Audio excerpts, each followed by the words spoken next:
Above all, the Military Commissions Act protected the CIA's use of psychological torture by repeating verbatim the exculpatory language found in those Clinton-era reservations to the UN Convention, still embedded in Section 2340 of the Federal Code.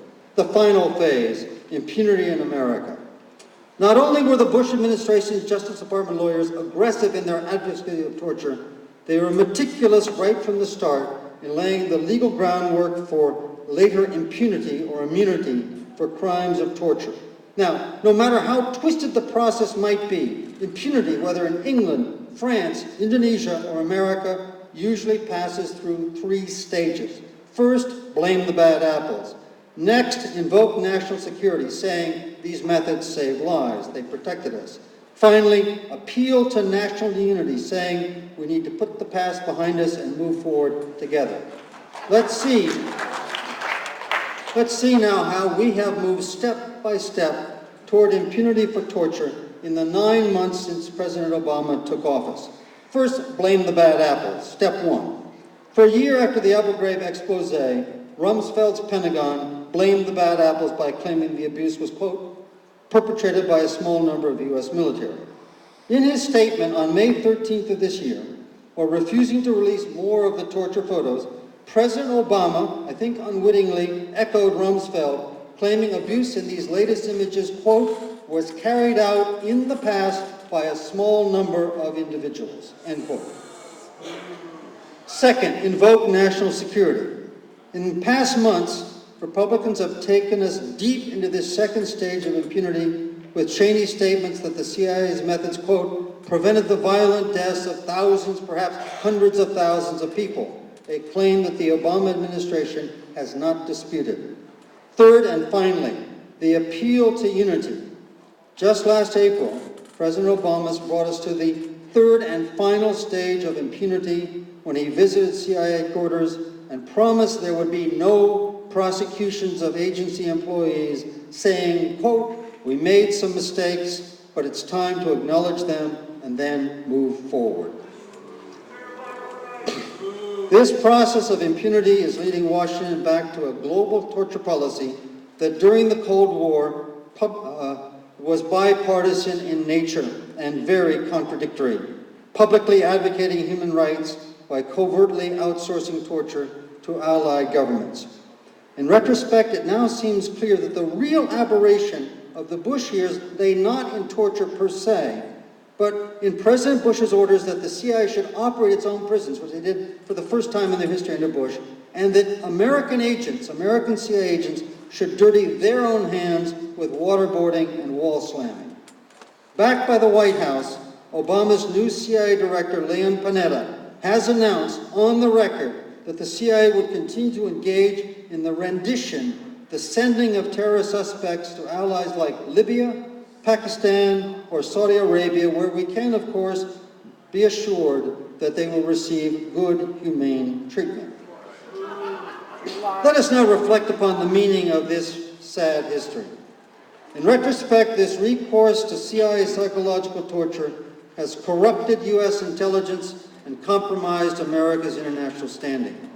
In 2004, the CIA's own Inspector General conducted a careful review of all the intelligence gained from the CIA black sites and concluded that there was no clear evidence that these so-called enhanced techniques had worked.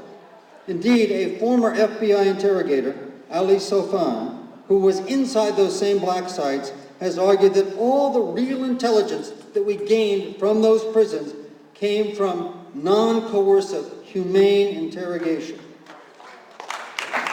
But if torture does not work in extracting objective, accurate intelligence, what is it good for? Torture is very good, as we know, in forcing victims to make false confessions. Indeed, there is strong evidence that the Bush administration, in the months before the invasion of Iraq back in 2003, used torture quite effectively to fabricate evidence of an alliance between Saddam Hussein and al-Qaeda. After the CIA began interrogation of the first al-Qaeda captive, a man named Ibn al-Sheikh al-Libi, in early 2002, CIA Director Tenet testified before the Senate that Iraq had, quote, provided unspecified chemical weapons training for 2 Al-Qaeda associates. Based on that same CIA intelligence, Secretary of State Colin Powell told the UN Security Council on the eve of the Iraq War in February 2003 that, quote, this detainee, referring to Ibn al-Sheikh al-Libi, describes Iraq offering chemical weapons training for 2 al-Qaeda associates. A year later, in 2004, however, al-Libi was interviewed by American investigators, and he apologized that he had lied and fabricated all of these statements in order to stop the torture. To get socks in a bed, he had named names. After 17 hours in a small box, he invented a story about 3 or 2 al-Qaeda members who went to Iraq to learn about nuclear weapons.